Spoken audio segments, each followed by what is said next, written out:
3 accounts per premium pass, Steam Deck support, multiple in-game currency types, and more information about the way the rooms work in Brightest Shores. My name is Chevalric, and this is your Brightest Shores news roundup. Before we tackle everything room related, I'd like to point out some smaller details you might have missed. Andrew Gower posted this picture of the class system on Twitter. Now don't worry, that level 12,421 character isn't the amount of levels you have to grind out to get somewhere in the game. It was just a bit of a meme test. But if you look closely at it, you see that they have 3 different currency types. Is this one of those cheap mechanics that a lot of free-to-play games use to get you to buy stuff? No. It simply is the way money works in Brightest Shores. 1,000 copper coins equals 1 silver coin, and 1,000 silver coins equals 1 gold coin. It's that simple and functions exactly how money used to in the actual Middle Ages, which I think is pretty cool. Speaking of that same screenshot, Gower clarified that every account will allow you to have up to 3 characters, which will all share 1 premium pass.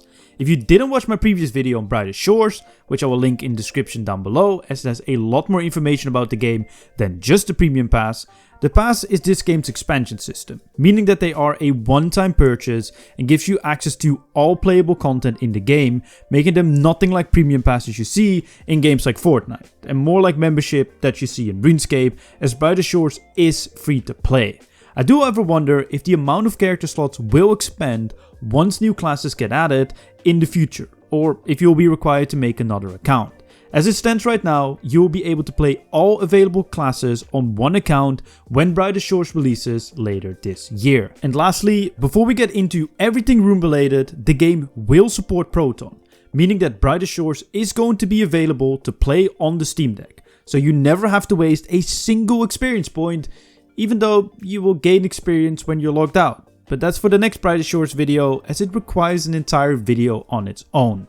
If you don't want to miss this video, or anything Brightest Shores related for that matter, consider subscribing. Leaving a like really helps me out as well, and join the Brightest Shores Discord I'm a part of. Link down below. Now, let's talk about the rooms. In the background, you're looking at a character traversing the world of Brightest Shores, and more specifically an area called Hopesport, with some beautiful music in the background, may I add.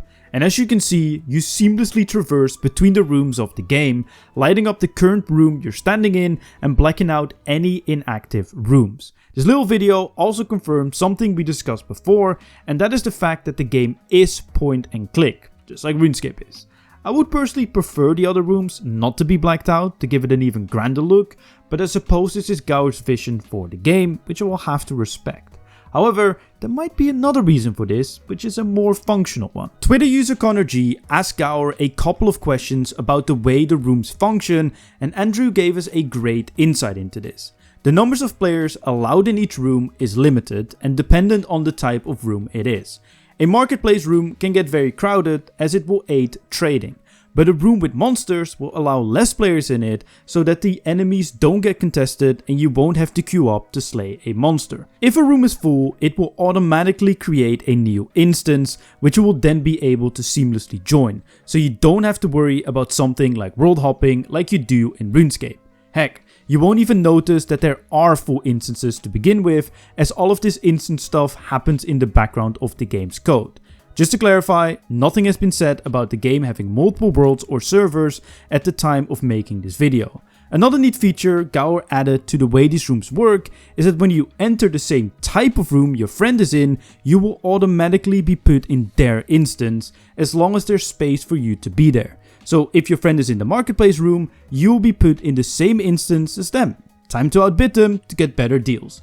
In all seriousness though, I do find this a very cool feature, adding to the true mmorpg feeling of this game and your ability to play the game with your friends. And lastly, combat. What happens if you want to leave a room but you're initiated in a combat encounter? Well, the short answer is you can't just leave. So how do you get out of it? Well, I'm not sure if this is the only way to leave a room, as Gower didn't specifically say it was, but he said that you need to cast an immunity spell to be able to leave the encounter safely. This spell takes a little time to cast, forcing you to strategically plan out when to use it and escape whatever is going on. As Gower didn't specify there being any other way to leave an encounter besides the immunity spell, we will have to assume at this current moment in time that this is the only way to do so. I do however wonder if you're able to clear out a room of monsters or find a different way to leave the situation at hand, but once again, something we will have to wait for to be able to find out. And that is all. I hope you enjoyed the video, leave a like if you did, and subscribe for more Brighter Shores content. My name's Chevalric, and I'll see you guys in my next video.